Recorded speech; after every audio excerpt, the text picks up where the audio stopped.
Hello दोस्तों, I am तीर्था। मेरे YouTube channel तीर्था coaching classes में हार्दिक स्वागत है, अभिनंदन है। आज 4 अक्टूबर 2025 को हमारा YouTube का तीसरा वीडियो चलेगा, जिसमें कक्षा 9वीं का गणित पुस्तक का अध्याय 5 एक चक्रारेखी समीकरण है। इसमें प्रश्नावली 5.1 का प्रश्न क्रमांक 4 का 5वां प्रश्न समीकरण हल कीजिए, ये आपको बताएंगे।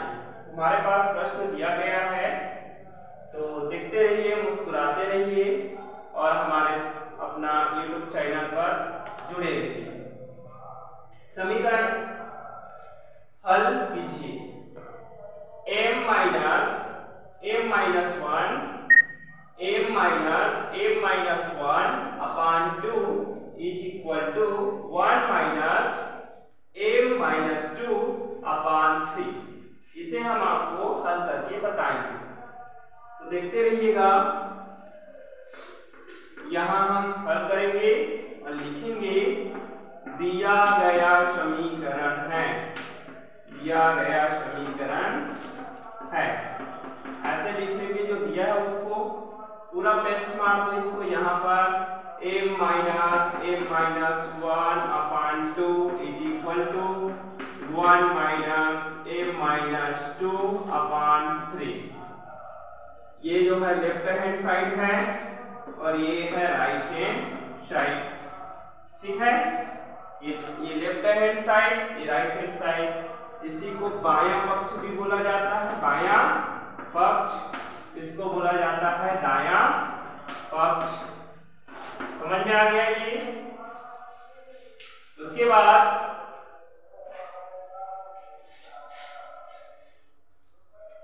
इनका इस 2 का गुणा इसके साथ करेंगे और इस 3 का गुणा इसके साथ करेंगे। तो देखो कैसे करते हैं।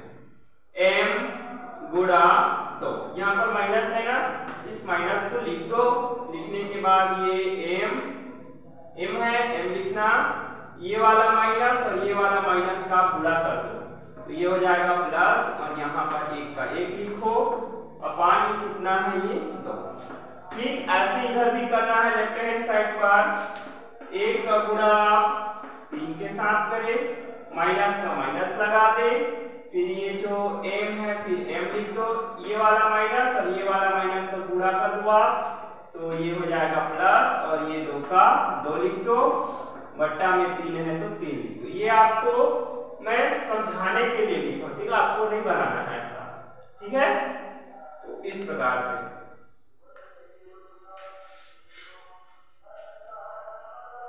ये ऐसे समझ में आ रहा है ना, गुड।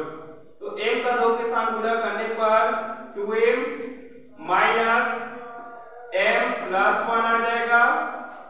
अपान में बटा का 2 इज इक्वल टू लिखेंगे, का 3 के साथ गुणा करने पर 3 माइनस m प्लस 2 अपान में आ जाएगा 3।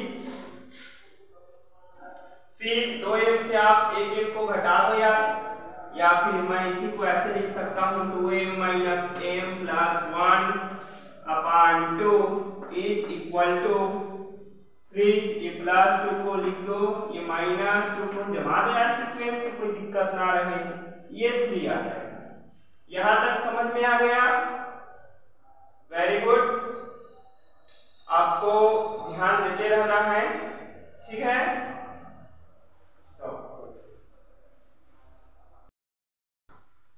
तो इसके जस्ट आगे हम लिख सकते हैं, ये 2m से 1m, यहाँ पर 1m छिपा है तो लिख सकते हैं 2m माइनस 1m, फिर ये प्लस 1 का प्लस 1 लिखिएगा, बटा में 2 है तो 2 लिख सकते हैं, इज इक्वल टू ये आ जाएगा 3 प्लस 2, यहाँ पर माइनस 1m 1 छिपा है, ये आ जाएगा 3, ठीक है।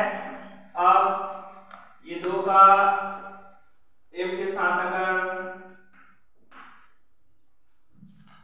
डायरेक्ट देखते हैं, इसमें 2m से 1m घटाएंगे, कितना बचेगा 1m, यहाँ से बच जाएगा प्लस 1, अपान में आ जाएगा 2, यहाँ से 3 2 कितना हो जाएगा 5 माइनस 1m यह आ जाएगा 3। फिर इस प्रकार से अब यहाँ तक तो आपको समझ में आ गया होगा। तो यहाँ तक जब स्टेप आता है तब हम जो है तिर्यक गुणा करेंगे, ठीक है। तिर्यक गुणा या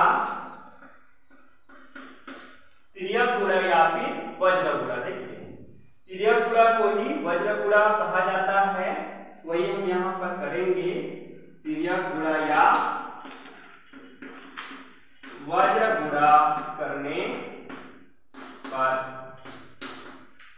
तो ऐसे हम इसको ब्रैकेट में ये नीचे का हो गया होगा, वैसे हम क्लियर कर देते हैं ये डाटा। फिर तिर्यक गुणा में इस प्रकार से गुणा होगा। देखिए ये 2 का इस 5 माइनस 1 के साथ पूरे पोर्शन के साथ, ठीक है। इसका इसके साथ गुणा होगा और ये वाला जो 3 है इसका इसके साथ पूरा हो जाएगा, ठीक है। तो इसी को हम यहाँ पर इंप्रूव करते हैं। ये 1m का ये जो 3 लिखा है ना, देखो ये 2 पहले लिखा है, इसको ले लेते हैं 2, ये ब्रैकेट में ले लेंगे हम 5 minus 1m is equal to का इज इक्वल टू, उसके बाद ये जो 3 लिखा है ना इसको आप यहाँ पर ले लेना। फिर ये जो पूरा पोर्शन है ना इसको हम ब्रैकेट में लेंगे, 1m प्लस 1 इज इक्वल, अब गुणा कर देंगे। अब ब्रैकेट मतलब होता है गुणा, तो यहाँ लिख सकते हैं गुणा करने पर, ठीक है। ब्रैकेट का मतलब ही होता है गुणा करना, इसीलिए हम लिखेंगे यहाँ पर गुणा करने पर। 2 का 5 के साथ गुणा करेंगे, क्या होगा 2 पंचे 10, मतलब 2 गुणा 5 होगा। फिर यहाँ पर प्लस और यहाँ पर प्लस छिपा है, दिखता नहीं लिखा जाता है, तो प्लस और माइनस का गुणा करने पर रिजल्ट माइनस आता है। फिर इस 2 का गुणा 1m के साथ कर दो, ठीक है। फिर ये बराबर का बराबर 3 का गुणा, यहाँ पर भी प्लस छिपा है, यहाँ पर भी प्लस छिपा है, और प्लस प्लस का गुणा करने पर हमेशा प्लस होता है और प्लस दिखता नहीं लिखा जाता है, ठीक है। तो 3 गुणा 1m, फिर यहाँ पर प्लस है, यहाँ पर प्लस है, तो प्लस प्लस का गुणा होता है, ठीक है। प्लस ब्रैकेट मतलब होता है गुणा, प्लस गुणा प्लस बराबर प्लस, 3 का गुणा 1 के साथ कर दो यार, सिंपल सा है ये, ठीक है। तो 2 पंचे हो जाएगा ये 10, 2 पंचे 10 माइनस 2 एकम 2m, m का m, फिर ये आ जाएगा 3 एकम 3m, m है तो फिर प्लस 3 का 3। यहाँ तक आपको समझ में आ गया होगा, बहुत सिंपल है, बहुत सरल तरीके से बताया जा रहा है। अब यहाँ पर हम पक्षांतर करेंगे। पक्षांतर करने पर जैसे ही हम पक्षांतर करेंगे, पक्षांतर का नियम होता है कि जो संख्या प्लस में रहता है, देखिए पक्षांतर का नियम क्या रहता है, जो संख्या प्लस में रहता है ना वो माइनस में बदल जाता है, जो माइनस में रहेगा वो प्लस में चेंज हो जाएगा, जो गुणा में रहता है वो भाग में बदल जाता है, और जो भाग में रहता है वो गुणा में बदल जाता है। अर्थात पक्षांतर में सिर्फ चिन्ह बदलता है, संख्या कभी नहीं बदलता, ठीक है। फिर इसके जस्ट आगे बताना चाहूंगा मैं, अभी हमारा क्वेश्चन सॉल्व नहीं हुआ है, लिखिए आप लोगों ने, तो इसके जस्ट आगे आ जाएगा, ये पक्षांतर करेंगे तो चर संख्या को एक साइड लिखेंगे, अचर को एक साइड, तो -2m, ये जो है प्लस में है माइनस में बदल जाएगा, 3m आ जाएगा। फिर ये जो 3 है +3 का +3 लिखो, ये 10 प्लस में है, किसमें कन्वर्ट हो जाएगा माइनस में।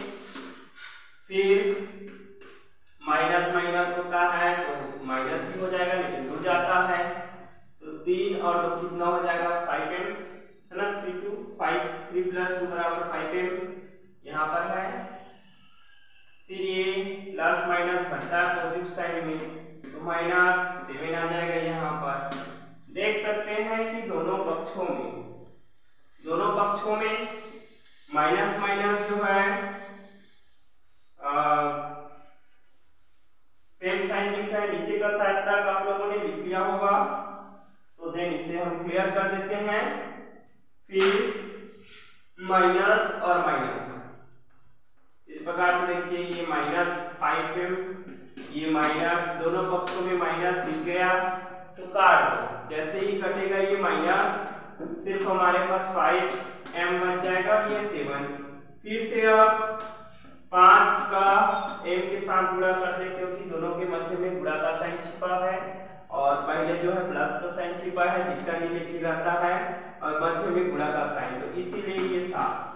अब पक्षांतर फिर से कर देंगे। वैसे बार बार लिखने की आवश्यकता नहीं है, लेकिन आपको समझाने के लिए लिख रहा हूं, ठीक है। तो देख लीजिएगा, पक्षांतर करने पर जैसे ही हम पक्षांतर करेंगे, हमेशा चर संख्या का मान निकालना है। चर वाला मैं अगली वीडियो में बताया था, x y z वाला चर आता है, a to z लेटर है ना, चर मतलब संख्या 1 2 3 न्यूमेरिकल वाला, तो m का मान निकालेंगे। तो ये 7 का 7 हो जाएगा, गुणा किसमें बदल जाएगा, भाग में, तो m का मान हो जाएगा 7/5। तो यहाँ पर लिख सकते हैं ऐसे, इसको आप एक छोटा सा गिफ्ट दे दो, बक्से में बंद कर दो, कोई दिक्कत थोड़ा और है। अतः समीकरण में m का मान m बराबर